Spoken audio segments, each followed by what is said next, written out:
porque... Ah, pensou? Semestre passado eu tava gravando as aulas. Bora, começa a gravar, filho da mãe. Semestre passado eu tava gravando as aulas, aí uma vez, tipo, eu controlava os atalhos pelo teclado, né? De pausar o vídeo, de voltar. Aí tinha uma parte da aula que eu queria fazer de uma forma muito legal, porque, tipo, puta, o vídeo já é muito chato, os caras têm que assistir, então tu tem que tentar deixar o mais interessante possível. Então, como eu não tenho tempo para ficar fazendo animação, eu pelo menos tentava fazer algo diferente, algo legal. Aí eu gravei a aula, velho. Gravei, assim, um trecho da aula, assim, com uma maestria sensacional. Quando eu fui lá conferir, eu tinha pausado o vídeo e não gravou. Em resultado, eu fiquei de saco cheio e nesse dia eu fiz a aula síncrona. Eu decidi que eu não ia gravar de novo, não. Bom, é... tá, eu vou falar do trabalho mais pro final da aula, tá? Apesar de que, como tá gravando, algumas pessoas podem ver depois, mas é importante falar no final da aula, porque a primeira coisa de antemão é eu adiei a entrega dessa primeira tarefa, apesar de vocês já terem tido 2 semanas para fazer uma coisa que não era para uma página no máximo. Mas eu adiei a entrega até o final do dia, por conta que é muito importante que vocês façam essa tarefa, porque ela é pré-requisito para fazer a segunda tarefa, que vai ser pré-requisito para fazer a terceira tarefa, que vai ser pré-requisito. Então não dá para você chegar tipo, na segunda tarefa e dizer assim: ah, professor, eu quero fazer a segunda tarefa e não fazer a primeira. Não, porque não vai rolar. Eu vou falar sobre a segunda tarefa no final da aula, tá bom? Bacana? Então, assim, ó, adiante até o final do dia. Tô pensando em no mais tardar até amanhã de manhã, mas façam quem não fez, tá bom?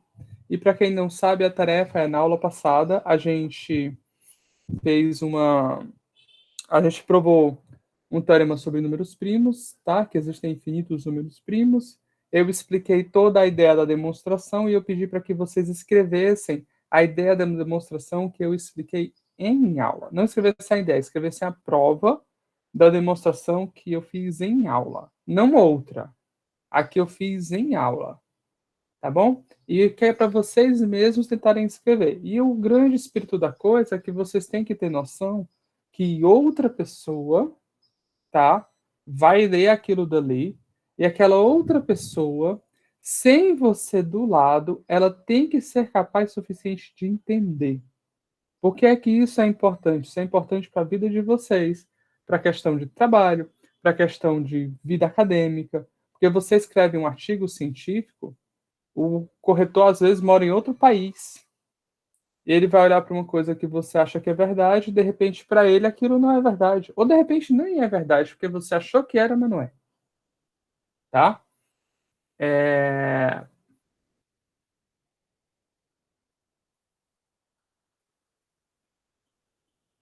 Por exemplo, eu tenho um trabalho que é difícil achar um exemplo mais de cabeça agora, porque eu não pensei um pouco sobre essa parte antes. Mas eu tenho um trabalho, por exemplo, que eu estou há mais ou menos um mês, tentando mostrar que uma coisa que parece ser muito óbvia é verdade, entendeu? Porque eu não consigo garantir que é óbvio. Mas é preciso ter esse tipo de trabalho, porque senão você está fundamentando a sua teoria em uma coisa que pode não ser verdade. Tá bom? Por exemplo, quem conhece a versão P versus NP, todo mundo acredita que P é diferente de todo mundo, assim, né? A grande maioria das pessoas defendem que P é diferente de NP. E se eu explicar para vocês o problema, vocês, quem não conhece, vai provavelmente desenvolver a mesma intuição. Mas ninguém realmente constrói a vida acreditando que seja diferente, porque vai que alguém mostra que é igual. Entendeu? Então a gente cobre todos os cenários possíveis para tentar garantir uma maior coerência. Para quem não conhece, PVCNP é aquele problema para decidir se, por exemplo, na escola, quando vocês fazem a escola, todo mundo aqui já passou por isso, porque todo mundo é da engenharia, então todo mundo, de alguma forma, provavelmente tinha uma atenção maior na matemática. Quer seja porque os outros achavam que tu era bom em matemática, quer seja porque tu achava que era bom em matemática. Mas todo mundo. A do P versus NP, Samuel, ela já está entre o rol das conjecturas milionárias, viu? Ela não vai entrar, não. Ela já está entre o rol das conjecturas milionárias. Ou tu tá falando de alguma lista específica? É, eu já entro nesse negócio do Samuel que ele comentou aí. É, então, assim, na escola, vocês passavam pela seguinte situação. Vocês iam, ou vocês eram esse cara, ou vocês passaram por isso, que é o quê? O professor, o professor foi e passou um problema na escola de matemática. Aí você conseguiu resolver o problema, mas a sua solução você gastou umas 3 páginas de conta. Aí chega um cara e faz o negócio em uma página. Olha, uma página, 3 linhas. Ele resolve. A gente até fica com raiva inicialmente, né? Porque, porra, ou alguém ficou com raiva de vocês, olhou para vocês e falou, porra, entendeu? É, então, assim, o que é conjectura P versus NP? A conjectura P versus NP é o seguinte: vamos pensar em um problema. O problema é o seguinte: eu quero descobrir a senha de uma pessoa. É um exemplo que não. Deixa eu pegar um problema que é mais realístico mesmo. Por exemplo, eu posso falar um no final da aula, com o conteúdo da aula de hoje. Mas.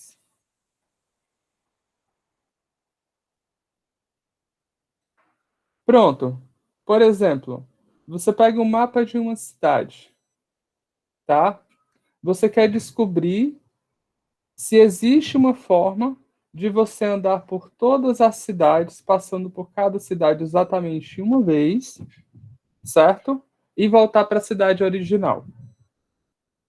Esse problema, ele não tem uma forma rápida de fazer. Porque não necessariamente. Esse problema é ruim. Deixa eu pensar no problema mais simples. Hum...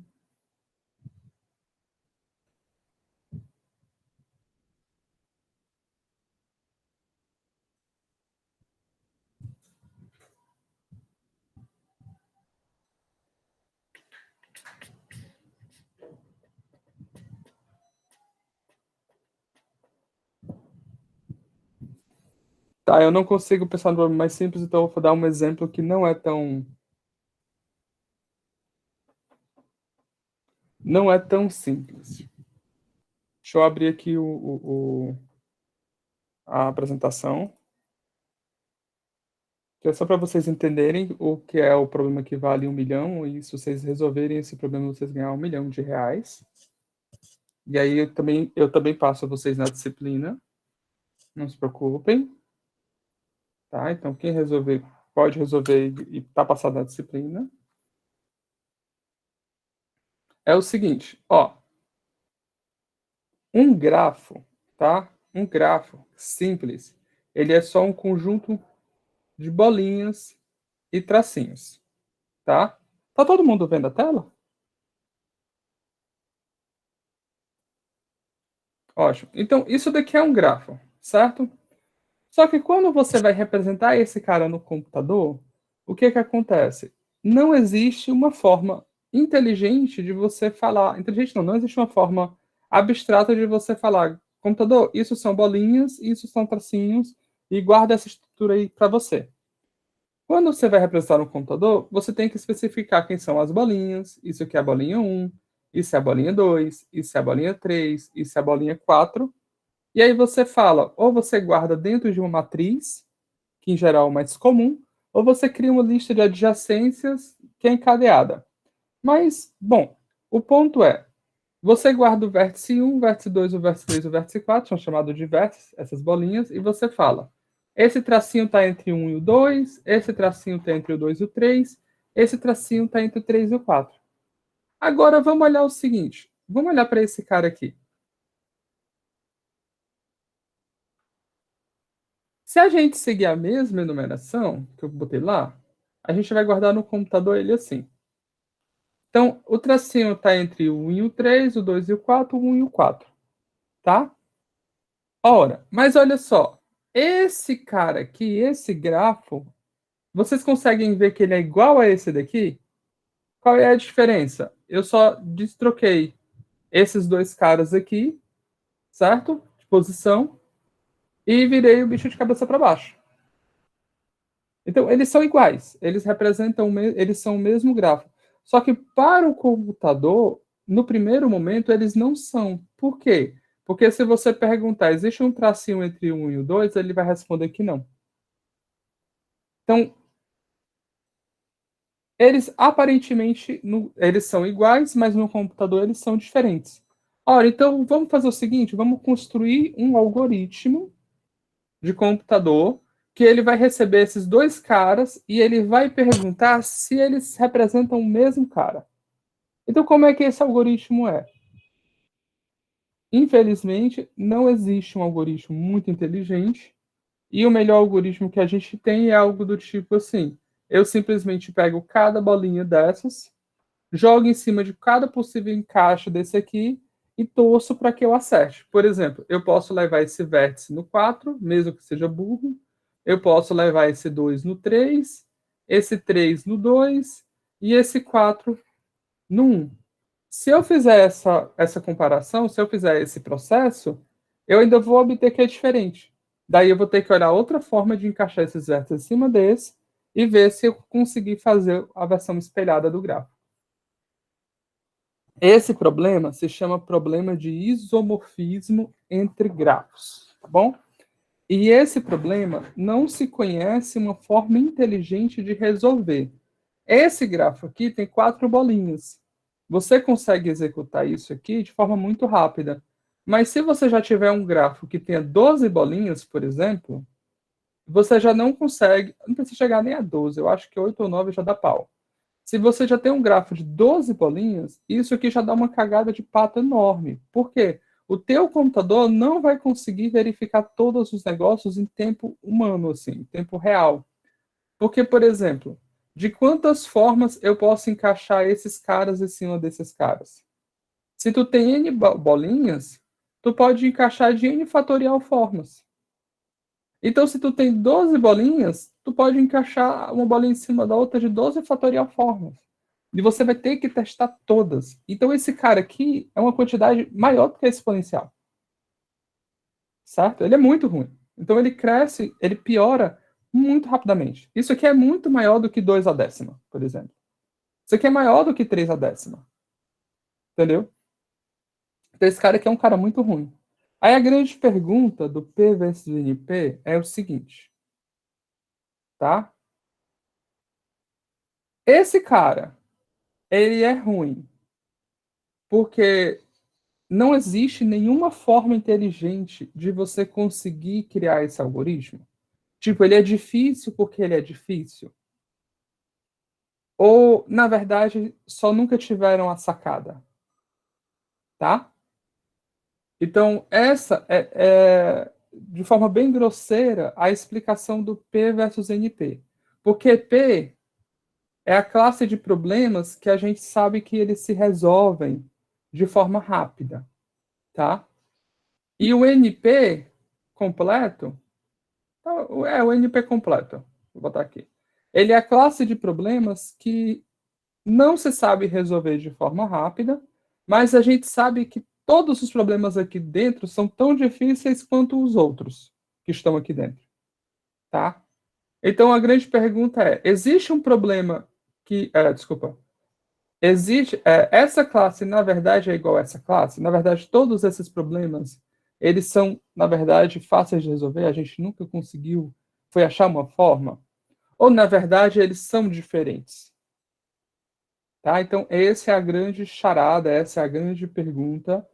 E se você responder isso, a gente fala que ele está na lista dos problemas milionários, que você vai ganhar 1 milhão, mas, cara, você não vai ganhar só 1 milhão. Pode ficar tranquilo.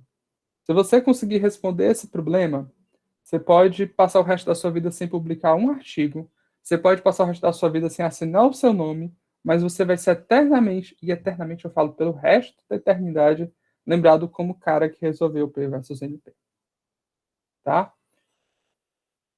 Daniel,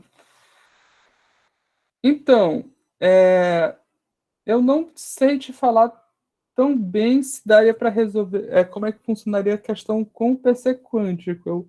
Eu confesso que alguém me fala, assim, eu tenho um pouco de estudo em cima de exatamente do que é um PC quântico, tá? Mas alguém me falou que já falo, Samuca. Alguém já me falou que, tipo, tem alguns empecilhos que, caso essas duas classes fossem diferentes, mesmo com PC quântico, você teria um certo empecilho ao comparar essa classe com essa. Tá? E agora eu não sei te falar exatamente que tipo de empecilho seria. Tipo, o PC quântico seria uma coisa que daria um salto absurdo, mas ainda não seria uma solução. Mas, assim, tem que ler um pouco para saber até onde exatamente o que eu estou falando se encaixa. Por onde começa a tentar provar isso? Então, cara, existe uma teoria enorme sobre isso. Inclusive, o livro do Corman tem todo um capítulo sobre isso. Eu vou até tentar me matricular para ser professor da pós-graduação. Então, se vocês fizerem pós-graduação nos próximos anos, talvez vocês me tenham como professor. E na disciplina de cana, na pós-graduação, você aprende isso, tá?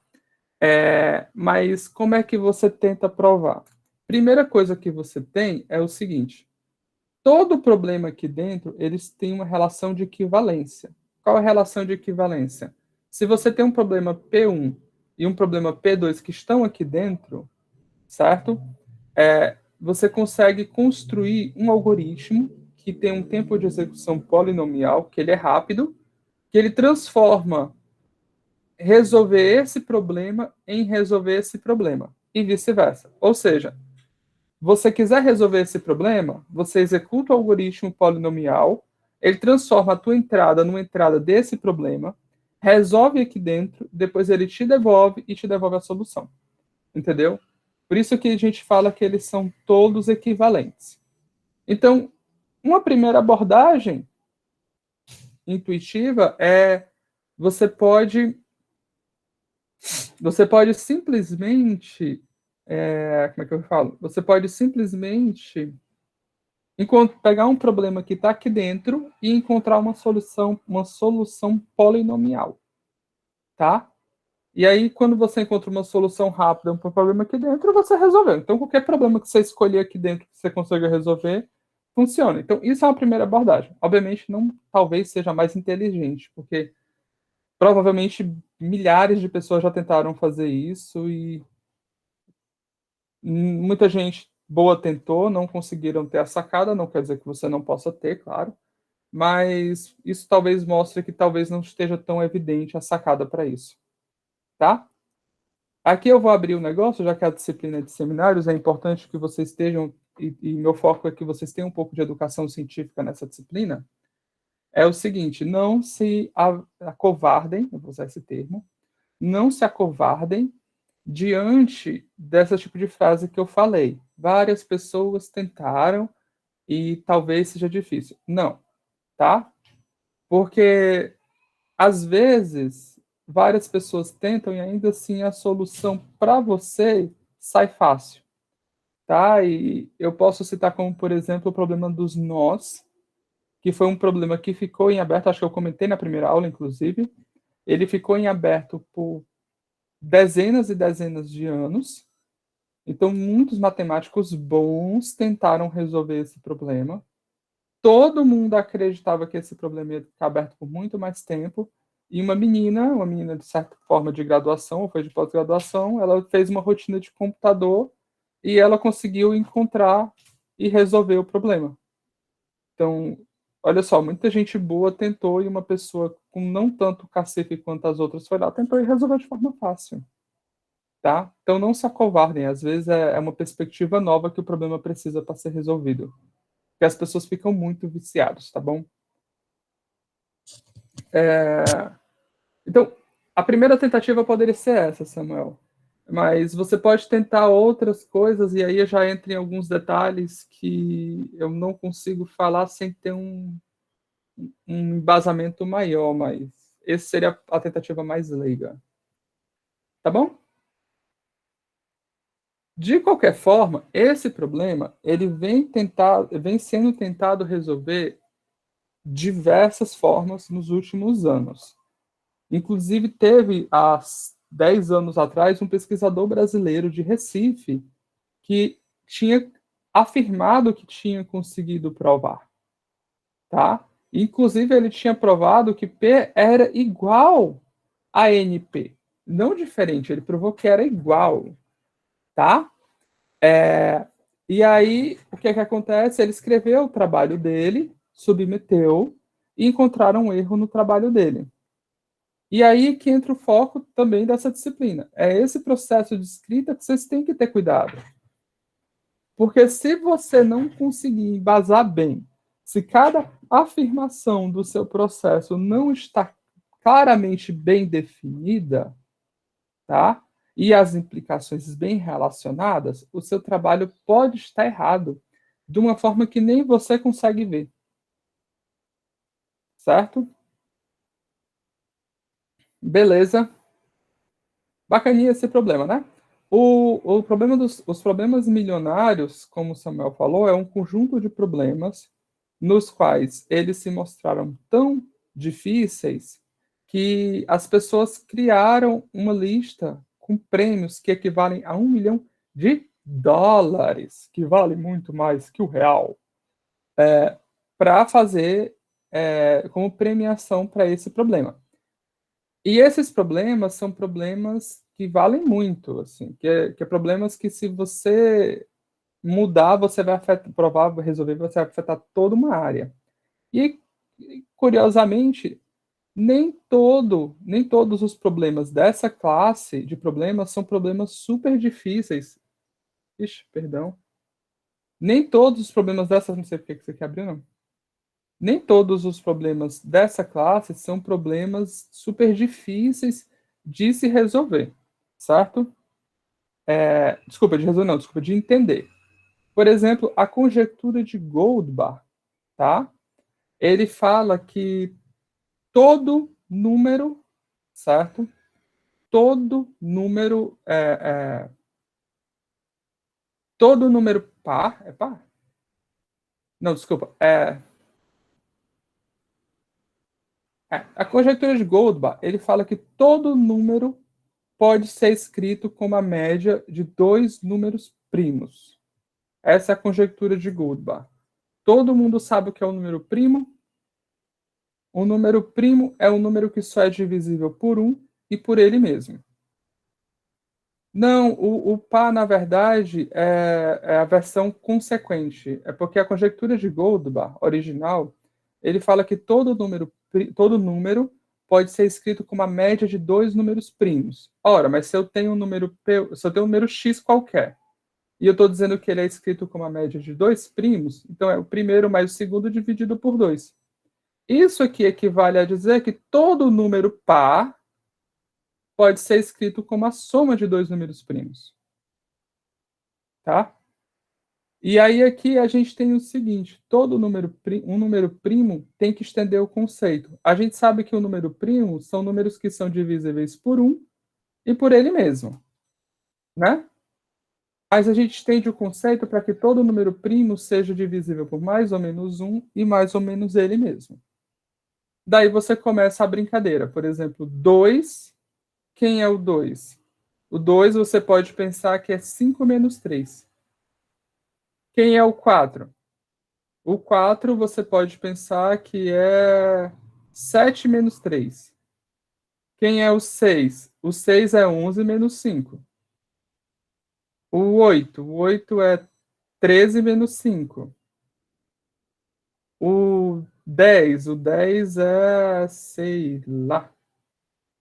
O 10 é 17, não. 9, 3, 5 dá 8, 5, 5, 10,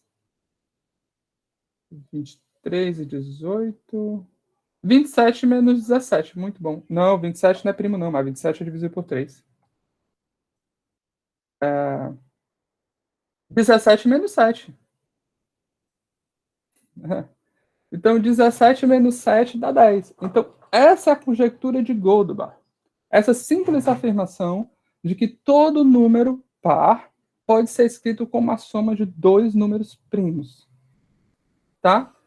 essa conjectura está em aberto, ninguém sabe responder, criaram uma rotina de computador para testar se isso é verdade, testaram até um número absurdamente alto aí, e para todos os casos se encontrou um exemplo, mas ninguém sabe dizer se isso é verdade ou se isso é mentira.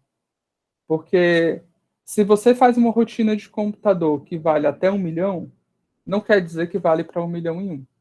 Se você faz uma rotina de computador que vale até 1 zilhão, não quer dizer que isso vale até 1 zilhão e um. Que é um exemplo clássico dessa afirmação ser falha dessa forma, é só você fazer uma coisa parecida que a gente fez na aula passada. Por exemplo, eu afirmo para você que todo número primo é menor do que 1 milhão. Então, se eu verificar até 1 milhão, é verdade. Mas se eu encontrar algum primo depois de 1 milhão e um? E aí?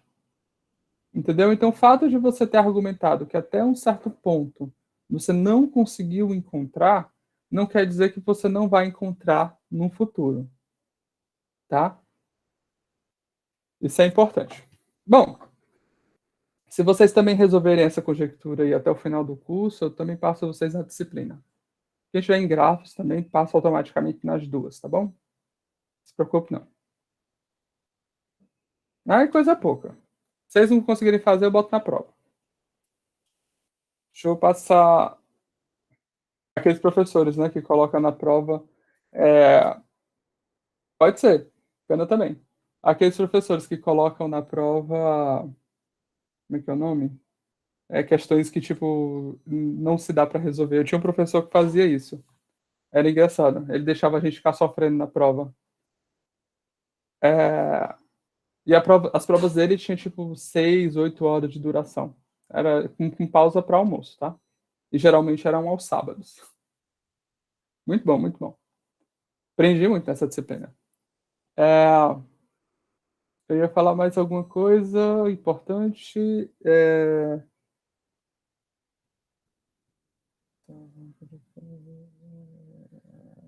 Lembro não. Tá, se eu lembrar, eu falo depois. Então, beleza. Vamos dar continuidade à aula. E é muito importante que a gente saiba passar para as pessoas o nosso raciocínio, que as pessoas sejam capazes de entender como é que a gente chegou naquela situação. Mas por que é isso importante? Porque a gente está explicando para a pessoa uma coisa de raciocínio dedutivo, de lógica. A gente está dando para a pessoa e explicando passo a passo. Nem toda pessoa são essas pessoas que simplesmente acreditam cegamente nas outras, entendeu? Então você precisa simplesmente argumentar de forma válida. Então vamos começar com uns exemplozinhos básicos. Situação 1. Eu vou me matricular em cana ou em grafos, certo? Eu vou assumir que isso é uma coisa que vai acontecer. Eu vou ter que me matricular em uma dessas duas disciplinas.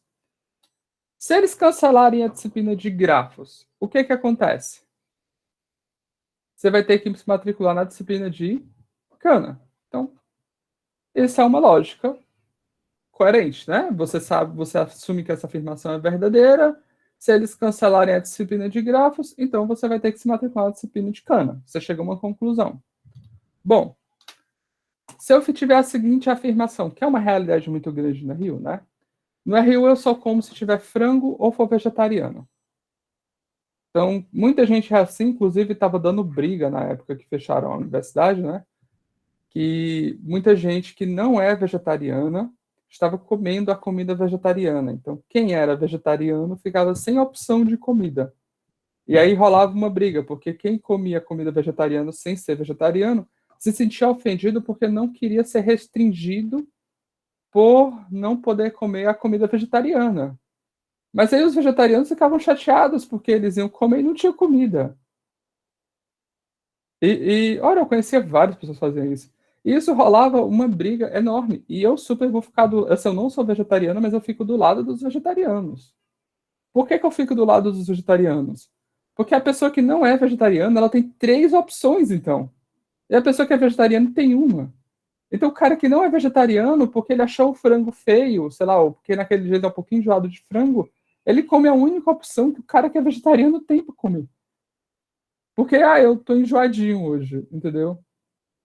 Então, assim, eu só comi, por exemplo, no meu caso, eu tentava me pastorar para comer comida de vegetariana, porque eu segui a regra de, na semana, eu me recusava a comer comida animal, carne, essas coisas. Então, na semana inteira, eu comia só comida vegetariana. Então, não era que se eu chegasse e não tivesse vegetariano, eu ia comer em outro canto. Mas no caso de gente que ia para Rio, eu vou. Bom, cada qual com cada qual. Então, assim, no RU só como frango ou vegetariano. Hoje acabou o frango. Ou o frango tá meio feio. Então, o que aquela pessoa faz? Ela vai comer a comida vegetariana. Terceira situação. Numa caixa tem bola preta e bola branca. E tem uma bola preta e uma bola branca. Foi retirado uma bola branca da caixa. Então, a gente sabe que o que permaneceu é a bola preta. Eu lembro de um desenho do Dragon Ball que tinha uma cena dessa. O que fica é uma bola preta na caixa. Então, olha só. As três situações, você começa com uma afirmação verdadeira, você fornece à pessoa uma situação, você fornece à pessoa uma nova informação que também é verdadeira, e utilizando essas duas informações, você chega a uma conclusão. Não é verdade?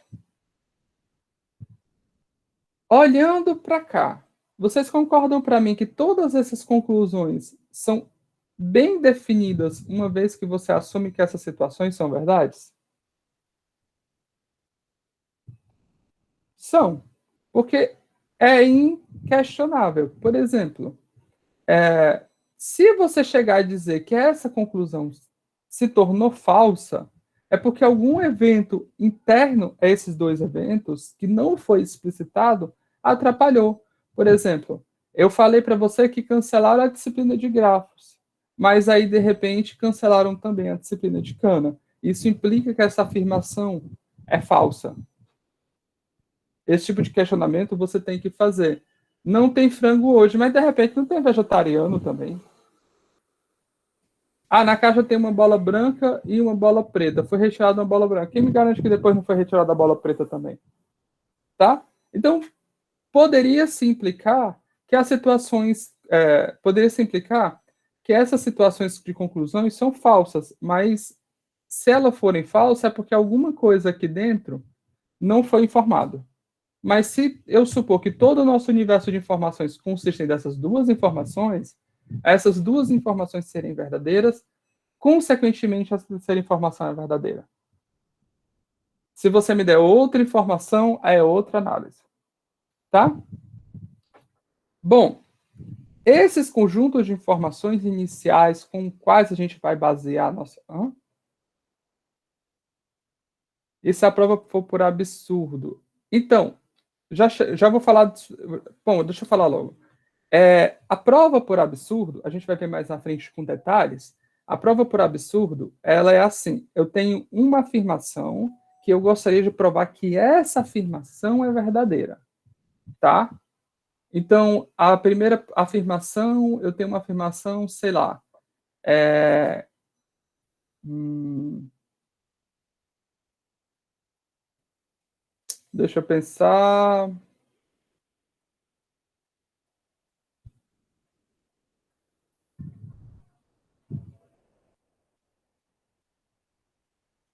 A informação por absurdo, a prova por absurdo, ela funciona assim: você começa assumindo que a sua afirmação que você quer provar que é verdade, na verdade ela é falsa. Ou seja, a negativa dela é verdadeira. Daí você vai a partir daí usar um conjunto de afirmações que já são verdadeiras e você sabe, para chegar em algum tipo de inconsistência. Eu posso fazer uma prova por absurdo aqui, rápida, tirando da cabeça, então me perdoem se der uma enganchada, para vocês terem uma noção. Por exemplo, vamos provar que os números irracionais existem. Vocês conhecem essa prova? Ela é uma prova curtinha e por absurdo. Como é que funciona a prova? Vamos provar que o raiz de 2 não é racional. Então vamos provar isso daqui. Isso daqui é a minha afirmação, tá? Eu quero provar que essa afirmação aqui, ela é verdadeira. Eu quero provar que isso aqui é verdade. Para provar que isso daqui é verdade, eu vou partir do pressuposto de que ela é falsa, tá? Então suponha que ela é falsa. Suponha que é falsa. Supor que é falsa, eu vou então, qual é a versão falsa dela? Raiz de 2 é racional. A partir de agora, tá? Eu vou utilizar todas as regras que eu conheço sobre números racionais, sobre números naturais, sobre números inteiros, e eu vou mostrar que eu vou chegar a uma inconsistência, tá bom? Então, como é que eu vou fazer isso? Bom, primeiro eu vou usar a definição de número racional. Se raiz de 2, se não, desculpa. Como raiz de 2 é racional, então, então existem A e B pertencentes aos naturais, aos inteiros, tais que aqui é importante eu vou assumir que B é diferente de zero, tá? Importante. Tais que eu posso escrever raiz de 2 como sendo A dividido por B. Certo? Eu posso escrever raiz de 2 como sendo A dividido por B, porque ele é um número racional e todo número racional são as frações. Tá? E podemos assumir, certo? Aqui é importante, podemos assumir que A e B são primos entre si.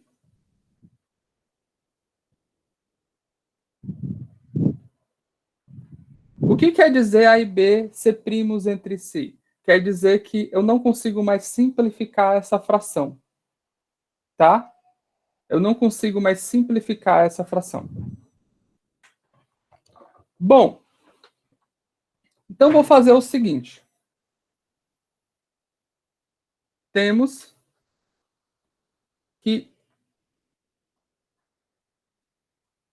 A ao quadrado é igual a 2B ao quadrado.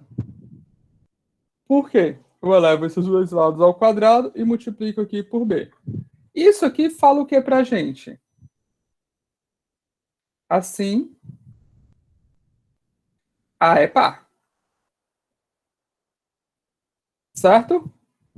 Por quê? Porque o quadrado de um número ímpar é sempre ímpar. E o quadrado de um número par é sempre par, tá? Logo, A é igual a 2K para algum K.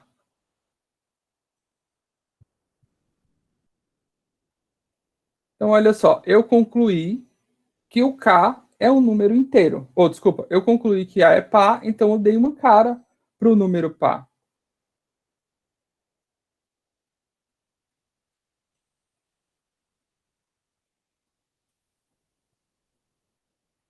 Certo?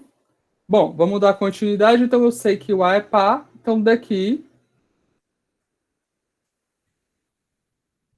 desta forma, temos... A gente tem que 2b ao quadrado, tá? É igual, perdão. Temos que b ao quadrado é igual a ao quadrado sobre 2, mas isso daqui é 2k ao quadrado sobre 2, mas isso daqui é igual a 2 vezes k ao quadrado. Certo? Temos que isso daqui acontece, portanto, B é par. Um absurdo. Qual é o absurdo que eu gerei aqui? O absurdo que eu gerei aqui foi porque eu assumi que esses dois caras são primos entre si. Ou seja, que essa fração não pode ser mais simplificada. Mas assumindo que essa fração não pode ser mais simplificada com o fato do 2 ser racional, eu cheguei à conclusão que o A era par e cheguei à conclusão de que o B é par. Mas se o de cima é par e o de baixo é par, eu podia simplificar um pouco mais essa equação. O que não acontece aqui. Isso é o absurdo. Então, esses caras não podem ser primos entre si. Se eles não podem ser primos entre si, eu posso fazer o quê? Eu posso simplificar eles, né? E obter um cara reduzido, que aí não são primos entre que são primos entre si. E aí eu chego à mesma conclusão, que gera absurdo.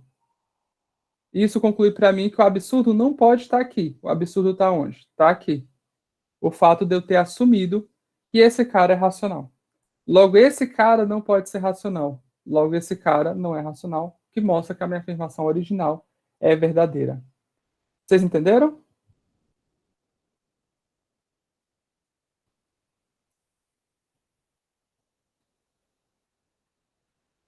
Ótimo. Então, isso é a prova por absurdo. Eu quero mostrar que uma afirmação é verdadeira. Eu começo assumindo que ela é falsa. Eu uso o ferramental matemático que eu conheço, ou ferramental teórico que eu conheço sobre aquela teoria, tá? E concluo que aquilo gera um absurdo. E você pode usar isso até em argumentações do dia a dia. Por exemplo,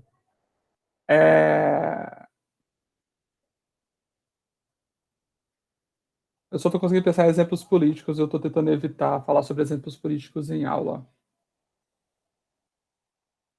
Bom, a gente vai já ver um exemplo, aí vocês vão entender também onde é que você pode usar. Mas a argumentação por absurdo, ela funciona sempre muito bem.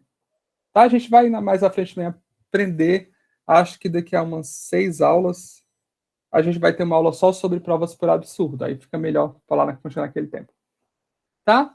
Mas, bom, então pronto. Então vamos dar continuidade. Premissa são os conjuntos de afirmações que a gente assume verdadeiras. Tá? Então aquelas premissas são irrefutáveis, elas são verdades. Então aqui são nossas premissas, aqui são nossas premissas, aqui são nossas premissas. Tá? Ah, professor, isso aqui apareceu depois, tá? Mas as duas em si são premissas iniciais. Você está assumindo que isso é verdade e que isso é verdade. Porque, e somente isso que existe. Porque se existe outra informação, vai atrapalhar e não foi dada. Então, essa conclusão não se torna consistente por falta de informações suficientes. Mas, dado esse conjunto de informações, ela é uma conclusão consistente. E as premissas são essas afirmações que assumimos verdade. Bom, então, o conjunto de afirmações iniciais são chamados de premissas.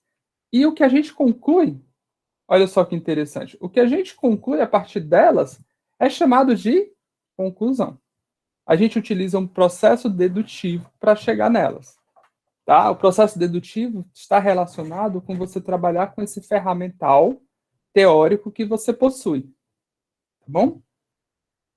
Bom, um argumento, a gente diz que um argumento é dito válido, tá? Se uma vez que as suas premissas forem verdade, isso implicar que a sua conclusão é verdade, tá bom? Um argumento é dito falso, certo? Se mesmo todas as tuas premissas sendo verdade, a tua conclusão pode ser, desculpa, mesmo todas as suas premissas sendo verdades, a sua conclusão ser falsa. E isso é perfeitamente possível. Por exemplo, vou dar um exemplo bem esdrúxulo, tá? No RU eu só como frango ou vegetariano. Não tem frango, tá? Tipo, não tem frango. Então eu vou me matricular em cana. Parece desconectado, mas é um argumento inválido. Você usou um conjunto de premissas, chegou a uma conclusão que não tem nada a ver, mas isso exemplifica. Eu posso ter que os dois sejam verdadeiros e ainda assim eu não me matricular em cana. tá? Então, um exemplo de argumento inválido também é premissa 1, x é par ou y é par. Premissa 2, z é par ou y é par. Aí a gente conclui que x é par ou z é par. Isso é verdade? Bom, se eu tiver que o x é 7, tá? Se eu tomar x como sendo 7, y, z como sendo 1 e y como sendo 2, essa premissa é verdadeira. Essa premissa é verdadeira, mas a conclusão é falsa. Então, esse argumento que eu concluí aqui é inválido. Certo? Belezinha? Dando continuidade. Então, vamos voltar para cá.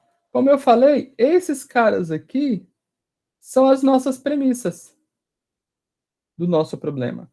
Uma vez que elas são verdadeiras, a nossa conclusão é sempre verdadeira, tá? E aqui você começa a observar uma coisa aparecendo na vida de vocês. Ou, ou, e. Eu posso. Ou errado aqui, pera. Era esse ou que eu queria. Ou. Aqui eu posso dividir isso aqui como uma afirmação. Eu vou me matricular em cana. Ou eu vou me matricular em grafos, como sendo uma afirmação composta. Aqui eu posso pensar como uma outra afirmação. Aqui eu posso pensar como uma afirmação. Aqui eu posso pensar como outra afirmação. Vocês conseguem ver isso? Então, isso aqui é um cara conhecido de vocês. Então, antes da gente ver aquele exemplo que é mais legal, isso aqui mostra que o estudo de relação lógica, que é aquela lógica de primeira ordem, é muito importante para que você seja capaz de desenvolver um raciocínio argumentativo, tá? Uma vez que você consegue desenvolver um raciocínio argumentativo, você consegue acompanhar conversas mais complexas, você consegue desenvolver um raciocínio mais crítico. Porque se a pessoa te dá uma premissa, outra premissa e conclui algo que não é verdade, você consegue questionar aquela pessoa sobre aquela conclusão dela. Sei lá, eu também só consigo pensar no momento em exemplos políticos. Ah,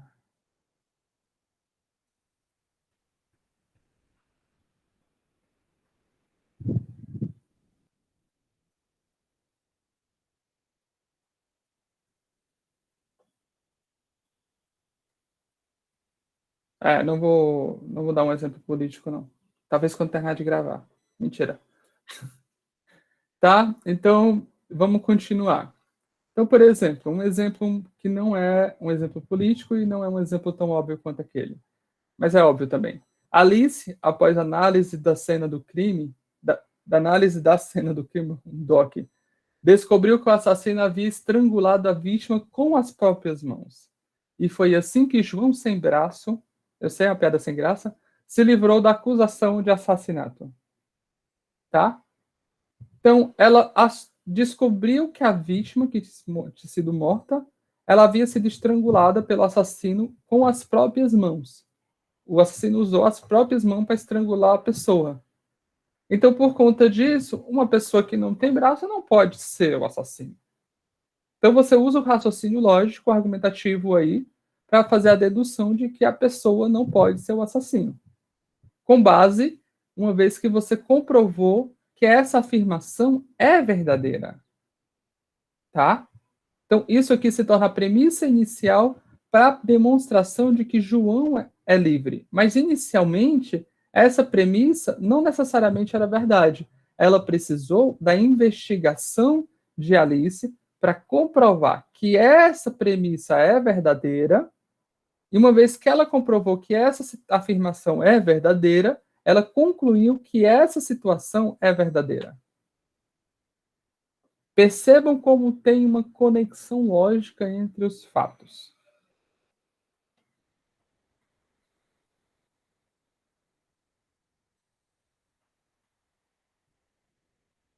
Aposentado prova que está vivo em 2000. Pronto, isso aí é uma situação engraçada. Aposentado prova que está vivo em 2020, mas Caixa existe, prova que também para 2019. Isso daí já é mais um problema jurídico. Para a premissa da Caixa Econômica, de repente, ela precisa documentado que isso seja verdade, mesmo que seja burro, tá? É a partir daí que você tem que evoluir as coisas, né? Você encontrou uma falha, então você precisa corrigir isso daí, mas é boa. Eu acho que eu vi uma notícia parecida com essa. Beleza? Tá. Então, vamos dar continuidade. Então, vamos passar agora a estudar um pouco de lógica, tá? Então, a aula de hoje, o resto da aula de hoje, a gente vai estudar uma coisa que vocês já manjam pra caramba, que é lógica de primeira ordem, que é lógica básica, tá? E a gente não vai entrar muito a fundo em lógica de primeira ordem, porque isso é um curso inteiro, tá? Inclusive, para quem vai ficar aqui o próximo ano, provavelmente eu vou ofertar essa disciplina de lógica de primeira ordem. É uma disciplina bem matemática, mas é muito interessante, tá? E quem vai fazer o concurso aí que vai ter para a Receita Federal também já é bom que já sabe como uma revisão para o que vai cair no concurso da Auditor Fiscal do Estado. Tá? Quem não viu tem um edital. Passam lá, o salário inicial é 16 mil. Qualquer graduação serve, então, tipo, vocês fazem o concurso e terminam a faculdade esse semestre. Então dá certo. Então, show. Vamos começar. As notações básicas as afirmações a gente vai sempre representar ela por letra maiúscula. Então, A maiúsculo é uma afirmação, B maiúsculo é uma afirmação, R maiúsculo é uma afirmação. E essas afirmações só podem ter dois valores, ou elas são verdades ou elas são mentiras. A gente não tem afirmação com talvez, tá bom? Toda afirmação é verdadeira ou falsa e acabou, tá? Bom, o conectivo vizinho, ele vai simbolizar o nosso ou. Então isso daqui fala ou A ou B. O ou exclusivo, que a gente não vai usar muito aqui, ele é representado por um mais que uma bolinha, tá? Para quem sabe, a gente vai ver depois as tabelas verdades. Isso aqui é verdadeiro se pelo menos uma afirmação é verdadeira. Isso aqui é verdadeiro se somente se apenas uma afirmação é verdadeira. Então, o caso em que isso é verdade, essa ou exclusivo se torna falso, tá? Isso é a diferença. O conectivo invertido representa o símbolo E, tá? E esse cara bonitinho aqui, que eu não sei o nome, ele simboliza a negação. Então, por exemplo, a gente vai ver a tabela verdade daqui a pouco, vai ficar mais claro para vocês, tá? Mas isso daqui só é verdadeiro se as duas afirmações que a compõem é verdadeira, e isso daqui só é falso se a afirmação que a isso daqui só é verdadeiro se a afirmação que a compõe é falsa, porque é a negação, tá? Então, a regra de uso é bem simples. Esse cara aqui e esse cara aqui, eles precisam de duas afirmações. Então, por exemplo, isso daqui não faz sentido. Isso daqui não faz sentido. Então, essas coisas aqui não fazem sentido. A gente sempre precisa de duas afirmações. Pode ser assim. Ou, pelo menos, duas formas, que a gente vai já definir. O que são duas formas? Quer dizer que eu poderia escrever isso daqui assim, por exemplo. E aí tá bom. Então, o importante é que isso aqui sempre tem uma fórmula à esquerda e uma fórmula à direita, enquanto que isso aqui é só a negação, tá? Aqui eu posso já introduzir para vocês o problema mais famoso. É. Peraí. Eu posso introduzir para vocês um problema mais famoso e o primeiro problema que se foi provado que é NP completo. Qual é o primeiro problema que se foi provado que é NP completo? é o problema de satisfatibilidade. Olha, eu consegui falar de uma levada só. Satisfatibilidade. Hoje vai ser um dia bom. Começou ruim, mas vai ser bom. Então, assim, esse problema, que é conhecido como problema SAT, tá? Ele tem várias versões, eu vou falar só da 3SAT para vocês. A 3SAT, ele é o seguinte, a gente tem um conjunto de afirmações escrita da seguinte forma: A1 ou A2 ou A3 e A4 ou A5 ou A6 e aí você pode sair escrevendo. Primeiro detalhe, nem todas as afirmações são diferentes. Eu posso ter, por exemplo, que A2 é igual a A5, certo? Mas o importante é que ela é escrita dessa forma. Vamos dar um exemplo aqui, só para você ver um exemplo mais específico. Eu tenho A ou B, ou A, e A, e não A, ou não B, ou, por exemplo, C. Certo? A pergunta é: existe, tá? Existe alguma forma de eu atribuir valores de verdadeiro ou falso para nossas afirmações, de tal forma que a resultante aqui seja verdadeira? Nesse caso, é verdade. Existe, é fácil saltar os olhos. É só eu atribuir o A como verdade e o B como falso.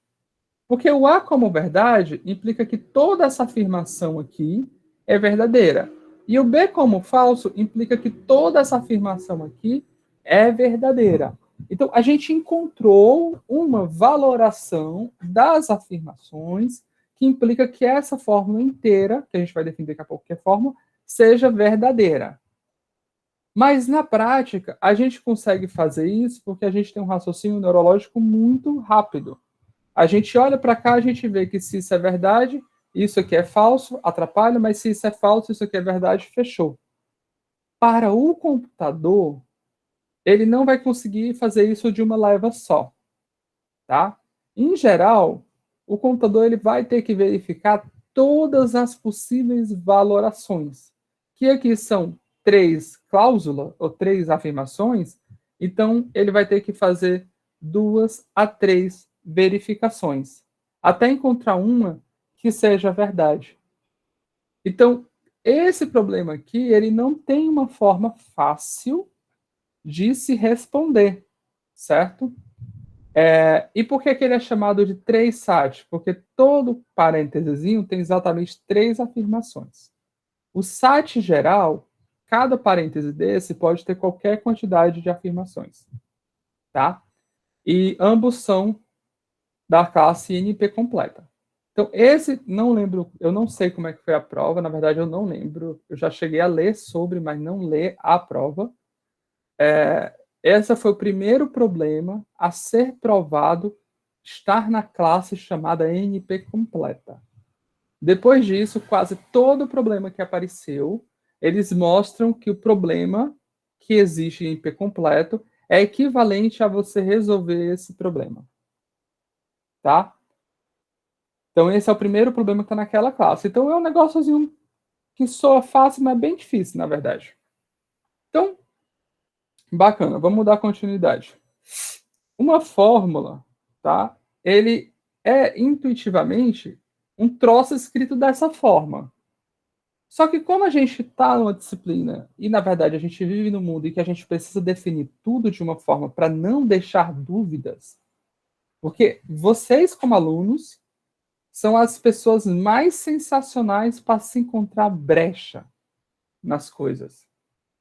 Então, é tipo assim, se o professor vai fazer uma prova e fala assim, gente, tá aqui a prova, não façam isso, não façam isso. O cara encontra uma terceira brecha que o professor não falou, que foge completamente do que era para ser feita na questão. É por isso que as questões são extremamente fechadas. Mas vocês são ótimos para encontrar brecha assim, no negócio. Eu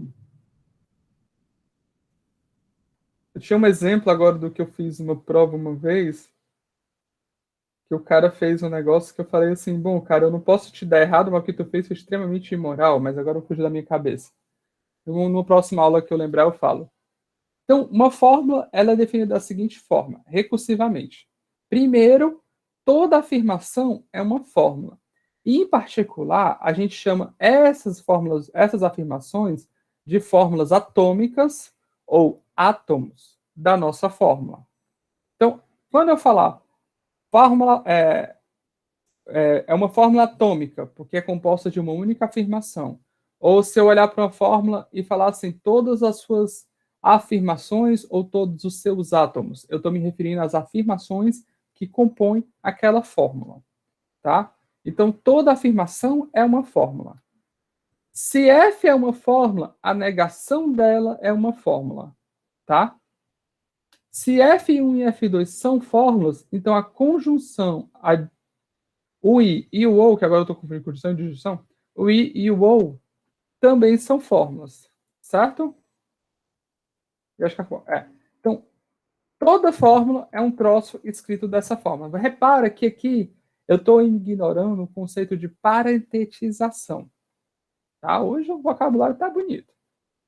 Então, o que é a parentetização? É, por exemplo, se eu tiver que a fórmula F1 é igual a A e B, e eu tiver que a fórmula F2 é igual a ou C, dizer que a fórmula, eu estou falando da fórmula F1 e F2, é equivalente a eu escrever A e B e A ou C. Intuitivamente, a gente sabe que isso é a fórmula F1 e F2. Mas isso pode até confundir a gente, porque a gente vai dormir hoje, acorda amanhã e vem resolver isso daqui e a gente faz o quê? Uma cagada de pato, porque a gente não sabe mais qual é a ordem que a gente vai considerar. Então, a gente usa o recurso de parênteses para explicitar as subfórmulas. Tá bom?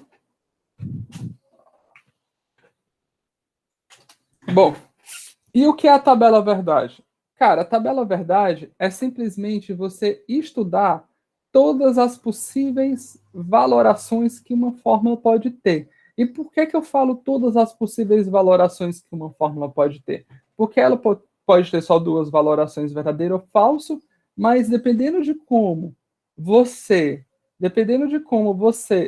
faça, é, é, dependendo de como você Dependendo de como você. Aí faltou o vocabulário, Felo, já dá nisso. Dependendo de como você faça a valoração das afirmações dela, a gente pode ter um desequilíbrio entre verdadeiro e falso da fórmula geral. Por exemplo, eu posso ter uma fórmula que ela é sempre verdadeira. A gente vai já ver isso. A gente pode ter uma fórmula que é sempre falsa, tá? Então, como é que a tabela é verdade? Vamos fazer a tabela verdade de alguns caras conhecidos. Eu vou fazer aqui a tabela verdade da fórmula A ou B, da fórmula A e B e da fórmula não A, tá? Vou fazer essa tabela verdade para poder a gente ver. Como é que a gente faz? Primeiro eu vou construir uma tabela. Na primeira linha, eu vou colocar, rapidamente, eu vou fazer o seguinte. Eu vou colocar também... Tá, eu já faço isso. Na primeira linha, eu vou colocar primeiro todas as afirmações que compõem a fórmula. Nesse caso, A e B. Daí eu boto, consequentemente, na frente, todas as fórmulas que eu vou estudar. A ou B, A e B, ou não A. Certo? E aí agora eu simplesmente faço o quê? Eu preencho todas as possíveis valorações das afirmações. Verdadeiro, verdadeiro, verdadeiro, falso, falso, verdadeiro, falso, falso. Aí que é sussa. Eu só avalio cada fórmula. Se aqui é verdade e aqui é verdade, então o ou é verdade. Se aqui é verdade e aqui é verdade, então o e é verdade. Se aqui é verdade, então o negativo dele é falso. Se o A é verdade e o B é falso, aqui é verdade. Se o A é verdade e o B é falso, aqui é falso. Se o A é verdade, aqui é falso. Se o A é falso e o B é verdade, aqui é verdade. Se o A é falso e o B é verdade, aqui é falso. Se o A é falso, aqui é verdade. Se o A é falso e o B é falso, aqui é falso. Se o A é falso e o B é falso, aqui é falso. E se aqui o A é falso, aqui é verdade. Essa é a nossa tabela verdade dessas três fórmulas, certo? Isso é uma tabela verdade. Ela ajuda a gente a avaliar, por exemplo, que valores eu preciso que o A e o B assumam para que eu tenha que essa fórmula seja verdade. Tá bom? Professor, eu vi gente fazendo tabela verdade de outra forma. Existe uma outra forma de fazer tabela verdade, mas ela é mais econômica de espaço, mas eu acho ela mais bagunçada, tá? Qual é? Vou fazer um exemplo aqui de uma forma diferente de fazer. Não A ou B e A. Tá aqui. Certo? Então eu vou escrever. Isso aqui é verdade, verdade, verdade. Verdade, verdade, falso. Verdade, perdão, falso, é, verdade, falso. Falso, verdade, falso, falso. Então, repara que o que eu fiz foi escrever abaixo dos átomos todas as possíveis valorações deles. Daí, eu começo. Canetinha vermelha.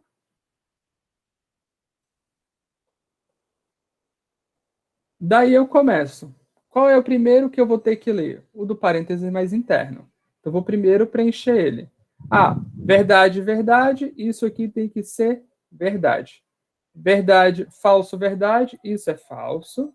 Isso é falso. Isso é falso. Beleza? Aí eu vou agora para o próximo conectivo que eu vou avaliar. O do próximo parêntese, que é esse. Verdade, verdade. Verdade. Verdade, falso. Verdade. Falso, falso, falso.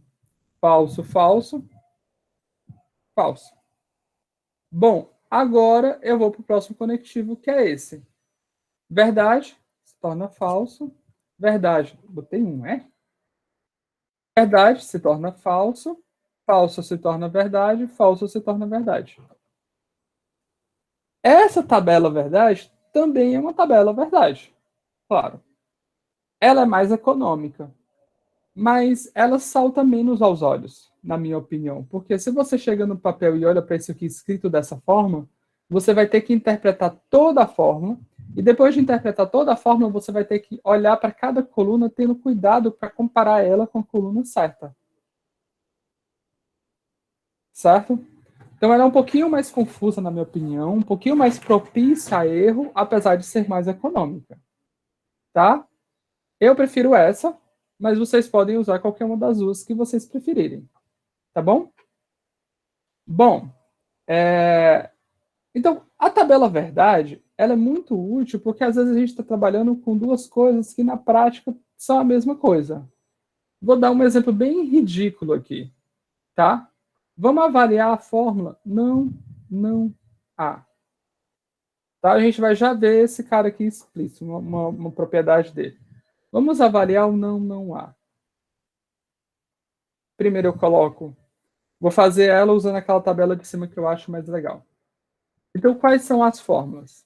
As fórmulas são as afirmações. É só o A. Qual é a primeira fórmula? Não há. Qual é a segunda fórmula? Não, não há. Então, se o A é verdadeiro, o não há é falso, a negação desse segundo é verdadeiro. Se o A é falso, o negativo é verdadeiro, o negativo do negativo é falso. Então, olha só, a mesma valoração que essa fórmula tem, que essa fórmula que dessa coluna tem, essa daqui tem. Quando isso acontece, eu digo que essa fórmula é equivalente a essa, tá? Então, esse cara é equivalente a esse. porque ele tem a mesma valoração na sua tabela verdade. Beleza? Bom, isso é o que define fórmulas equivalentes, tá? Ah, professor, então se eu tiver, sei lá, A ou B, e eu tiver, sei lá, não A ou não e não B, falei, botei O. E não B, deixa eu ver se esse aqui é verdade somente quando um desses é verdade.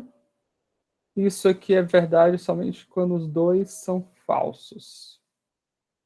Tá. Então, se eu fizer isso daqui, olha que bagulho feio. Então, se eu fizer essa fórmula aqui, ela é equivalente a essa. Bom, não sei, vamos verificar. Na verdade, acabei de fazer de cabeça, não foi?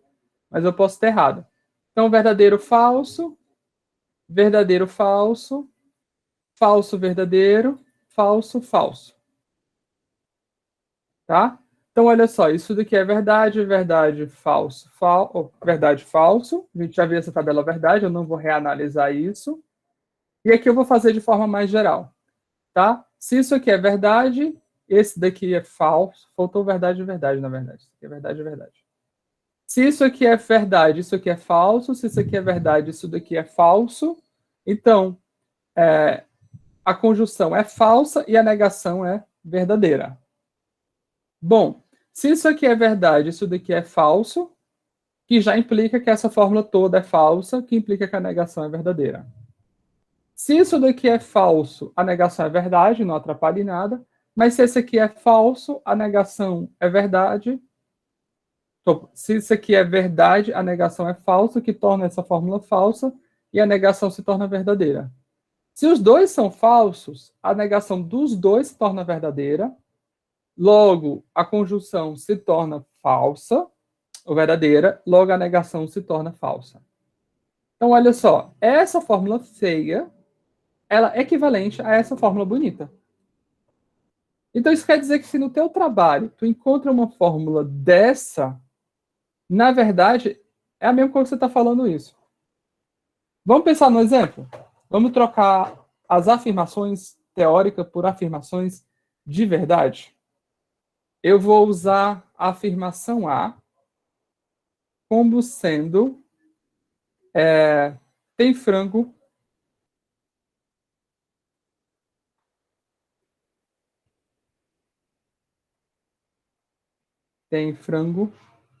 no RU. A afirmação B vai ser tem feijoada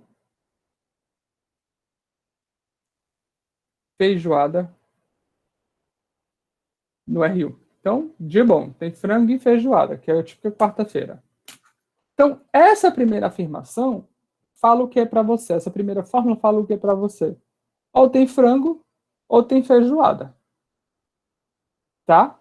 Pode ter os dois, o motivo é quarta-feira. Mas ou tem frango, ou tem feijoada. Essa fórmula aqui fala o quê? Vamos fazer aos poucos. A negação do primeiro é o quê? Não tem frango no RU. A negação do segundo é o quê? Não tem feijoada no RU. A conjunção dos dois é o quê? Não tem frango e nem feijoada no RU. Mas qual é a negação disso? Como é que a gente vai transformar essa frase numa forma negativa? A negativa da negativa. Bom, estou tentando achar uma forma bonita de falar. Quem achar uma forma bonita de falar pode sugerir aí. Uma negativa da negativa seria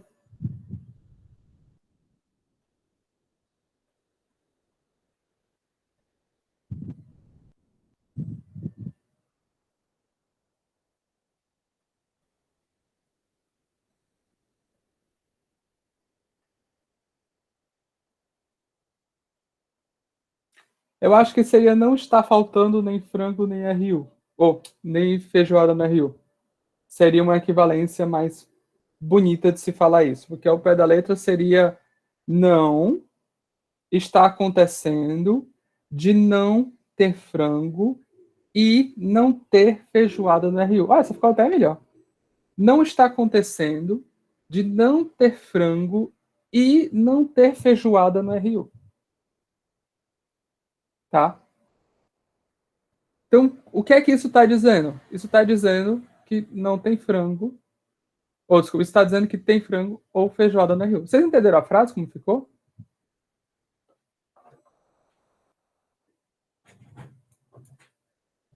Fica meio complicado, né? Mas deixa eu tentar escrever aqui.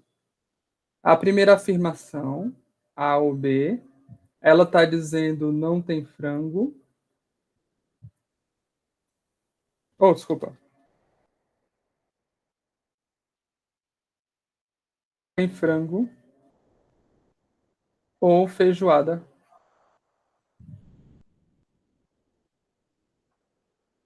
no RU. A segunda fórmula, que é a não A e não B, ela está dizendo o quê? Não está acontecendo. Está acontecendo de não ter frango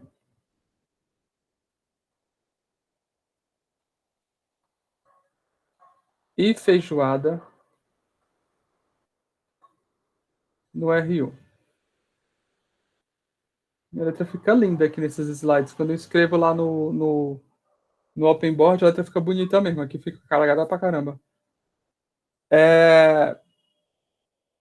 Repara que pra gente, o português, né, tá faltando assim ao mesmo tempo, né? Dá um sentimentozinho assim, mas não precisa. Mas entendeu? Tipo, se você olhar para essa afirmação agora escrita, você consegue ver claramente que elas são realmente equivalentes. Porque se eu estou olhando para você e estou falando, não está acontecendo de não ter frango e feijoada no RU, eu estou dizendo para você que não ter frango, desculpa, nem feijoada. Se eu disser para você que não está acontecendo de não ter frango nem feijoada no RU, fica muito claro que eu estou dizendo para você que tem pelo menos um dos dois. E ter pelo menos um dos dois é o ou. Pelo menos um dos dois tem que ser verdade, para o ou ser verdade. Então, quando você escreve isso de forma textual, fica muito clara a equivalência das fórmulas. Só que, obviamente, a gente poderia tornar essa fórmula aqui muito mais complexa. Eu poderia tentar arrumar uma forma equivalente a essa, que fosse muito maior.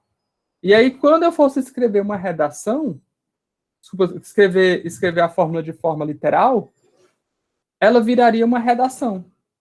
Que no final da redação inteira, eu estaria dizendo simplesmente que tem frango ou feijoada na Rio. Por exemplo, a minha mãe, ela é sensacional nessa prática. A minha mãe, ela tem um dom de falar um negocinho que só tem frango ou feijoada em, tipo, 1 hora conversando. É super agradável, super bacana, mas às vezes, tipo, é divertido, assim. Os áudios dela, assim, são quilométricos. Mãe, se você tá vendo isso, eu amo a senhora, viu? Então, podcast, exatamente. Tem que ter cuidado, cara. Isso aqui vai pro YouTube. Então, assim, tem gente que tem o dom de complicar ainda mais. Por exemplo, tem aluno que na hora da prova, fazer a prova, ele consegue. A gente pede para ele fazer A mais B, ele faz 3 páginas para dizer A mais B. Não precisa também. Isso é uma coisa muito importante quando você vai escrever demonstrações matemáticas. Por quê? Se você escrever demais, primeiro você vai ter um problema do número de páginas, que quase toda publicação, por exemplo, eu estou organizando uma conferência agora no Nordeste, a número de páginas que a gente pediu do resumo é 4 páginas. Como é que você vai escrever umas afirmações lá que tu vai demorar 5 parágrafos para escrever uma afirmação que precisava de 2 linhas? Ao mesmo tempo, você também não pode ser muito sucinto, tá? Mas tem que ter esse cuidado. É importante você ter esse conhecimento de lógica para poder fazer esse equilíbrio. Claro, você não vai traduzir toda a afirmação dessa forma, mas você ganha a intuição. Bom, um exemplo, que foi o que a gente acabou de fazer, é que esse cara é equivalente a esse. E é a mesma coisa, porque lembra que lá eu botei o não aqui, mas o não está aqui nesse caso. Tá? É só você fazer a tabela verdade para você ver. Bom, só existem essas equivalências? Não, existem várias equivalências entre as fórmulas. A gente vai ver algumas equivalências aqui que você pode estar usando sempre para simplificar a sua fórmula ou o seu texto. Tá? Primeiro vamos ver as leis de Morgan. As leis de Morgan a primeira de todas é essa que a gente acabou de ver. Tá? A negação do I.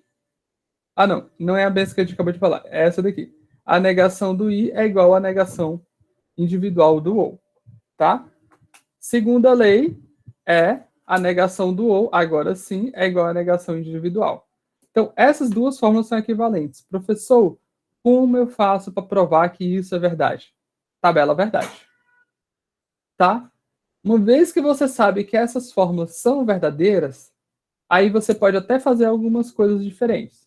Por exemplo, se eu tivesse P, por exemplo, P ou não, P ou não P, ou não Q. Se eu tivesse essa fórmula aqui, por exemplo, tá? Eu poderia simplesmente usar essa segunda lei e substituir essa fórmula por essa daqui, tá? Então, usando a segunda lei, essa fórmula aqui é equivalente, a gente usa um tio, a essa fórmula aqui.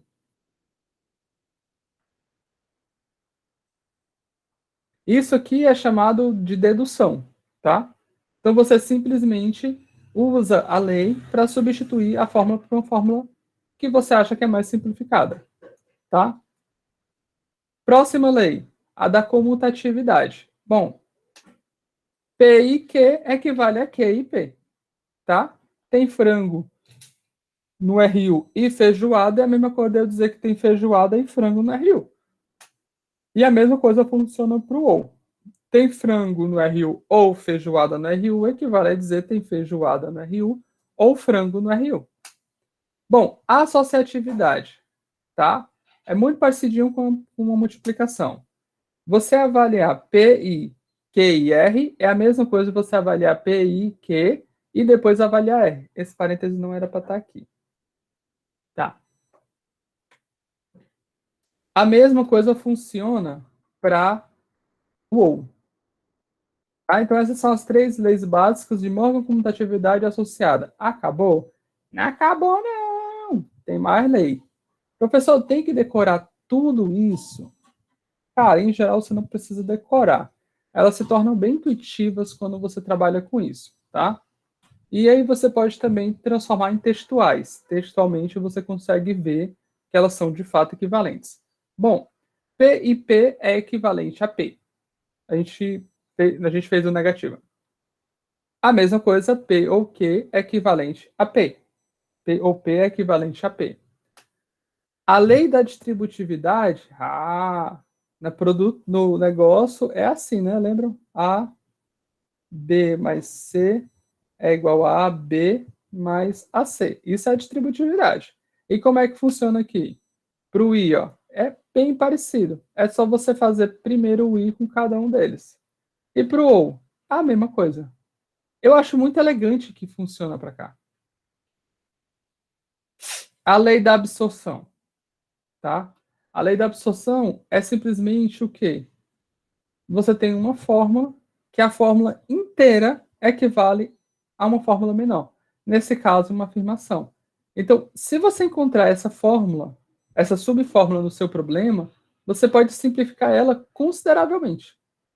Ela que é a bichona, que vai ajudar vocês bastante. Por quê? Porque olha só o que ela faz. Você simplifica ela e você mata uma afirmação desnecessária. Tá? Essa afirmação está aqui só para encher linguiça. Textualmente, você pode fazer várias afirmações, por exemplo.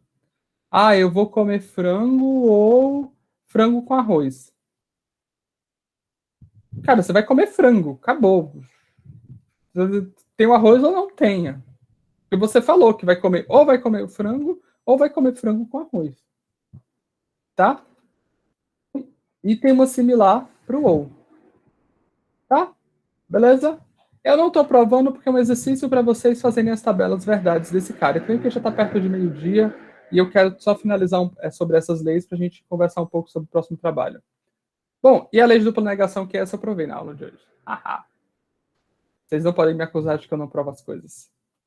Bem, na próxima aula a gente vai resolver esse exemplo aqui, tá? A gente vai encontrar versões simplificadas para essas duas fórmulas. E quem tiver curiosidade de ver, ela está no livro ainda, no capítulo 1, tá bom? Então, eu vou encerrar por aqui hoje. Falta 15 minutos para acabar a aula, mas já estou com fome também, já estou chegando perto de meio-dia. Gabriel, eu estou usando majoritariamente o livro do Velleman, que é esse livro aqui, ó.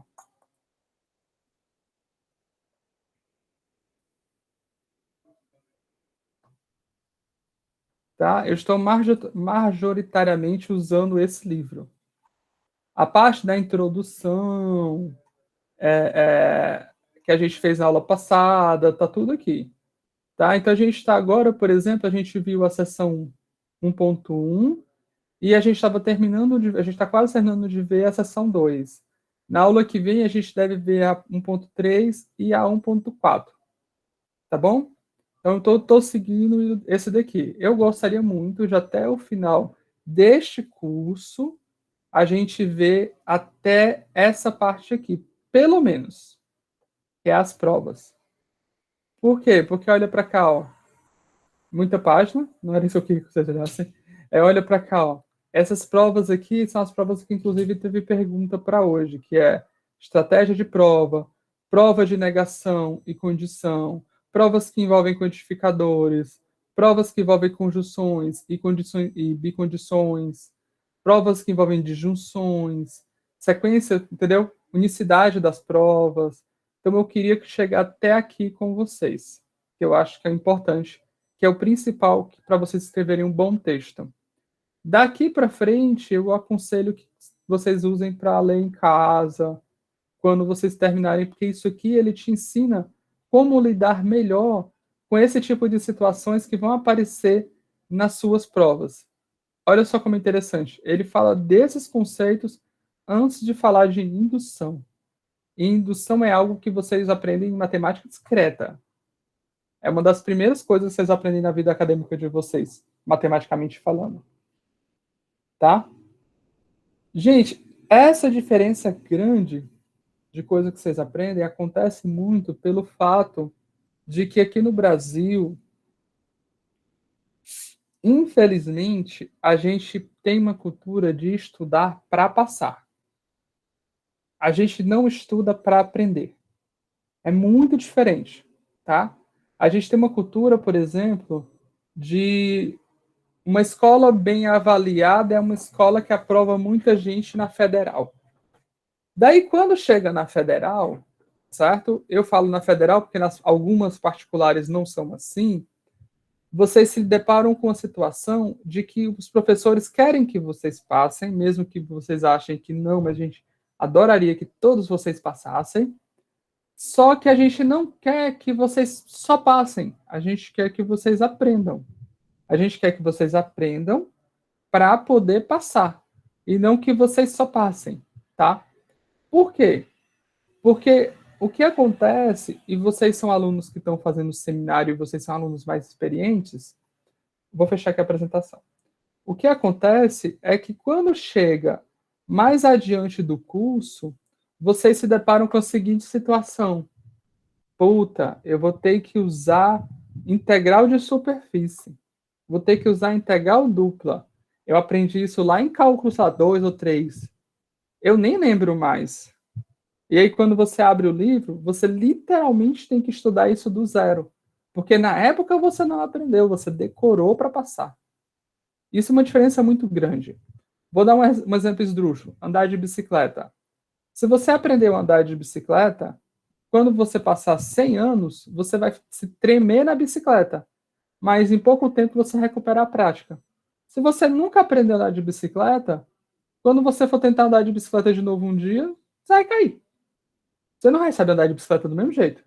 Talvez você tenha mais facilidade para aprender por ter ganhado mais maturidade, mas ainda assim você vai sofrer para aprender. Entendeu? Então é por isso que a gente geralmente quer que você aprenda para passar.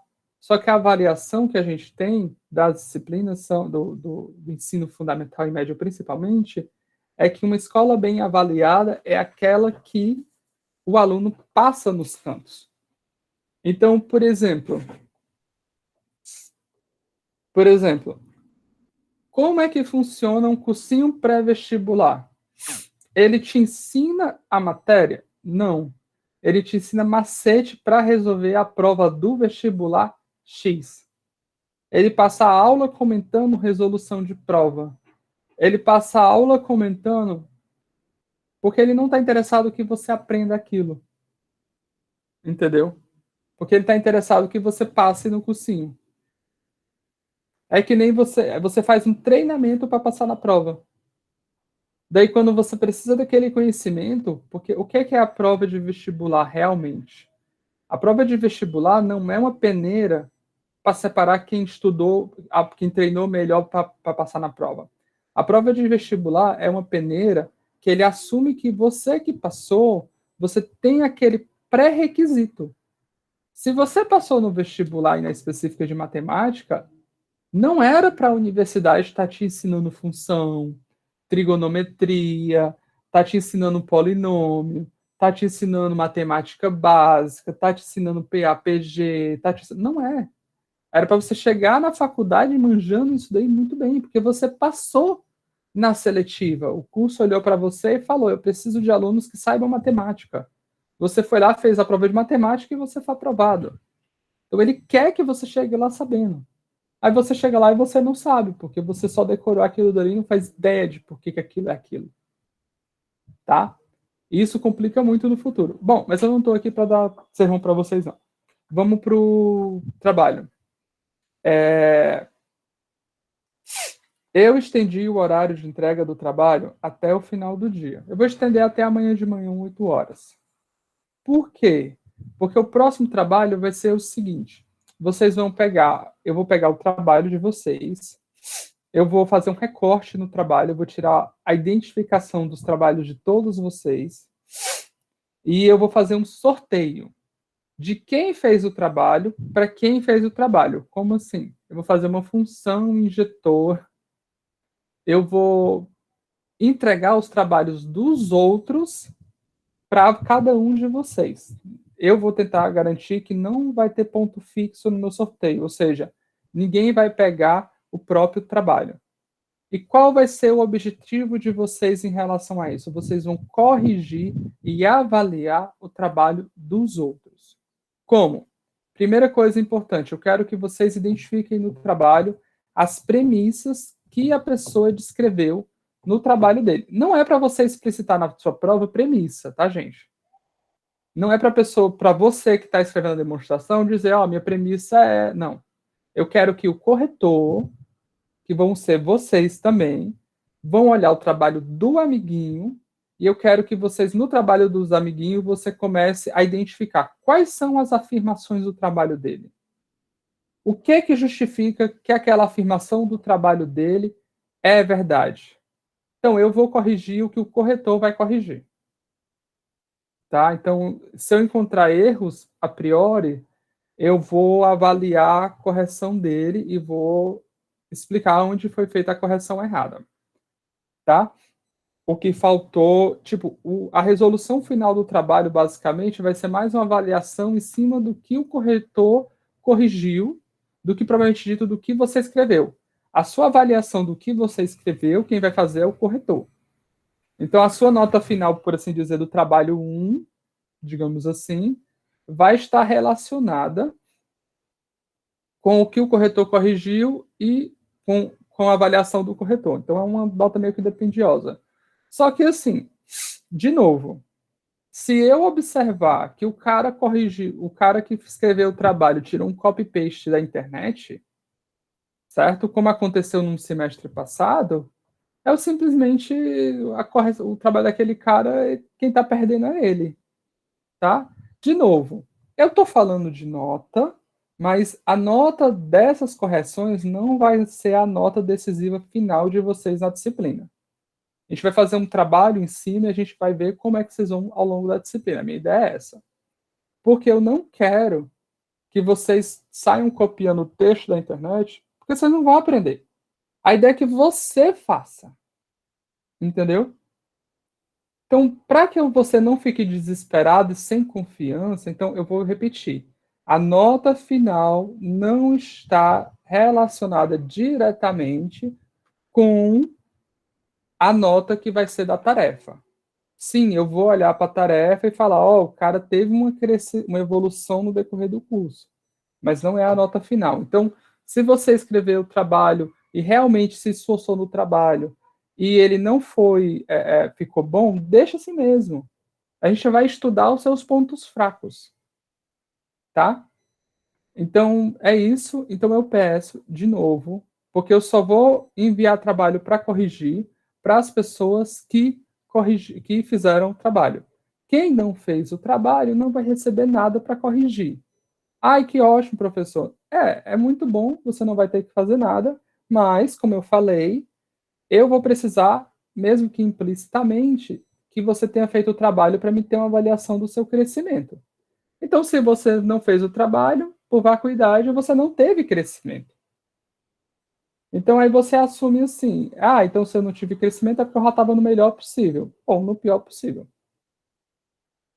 Tá? Bom, é isso. De novo, eu vou adiar até amanhã de manhã. Quem não fez o trabalho, por gentileza, faça e envie para o grupo lá do SIGA, tá bom? Lembrando, a correção do trabalho, o corretor vai ter que identificar quais são as premissas. Eu vou explicar um pouco melhor quando eu for enviar o trabalho, mas a ideia é que o corretor vai ter que identificar todas as premissas que a pessoa fez, quais são as afirmações, quais foram as justificativas dadas para argumentar que aquela afirmação é verdadeira, ela é realmente verdadeira ou ficou faltando argumento, ou na verdade essa afirmação que ele está considerando que é verdade é falsa. Por exemplo, ele disse lá que o 5 é par. Então você identificou que a afirmação dele é o 5 é par. Essa afirmação é verdadeira? Aí você fala, essa é a afirmação dele, que ele assumiu que é verdade, mas ela é falsa. Tá bom?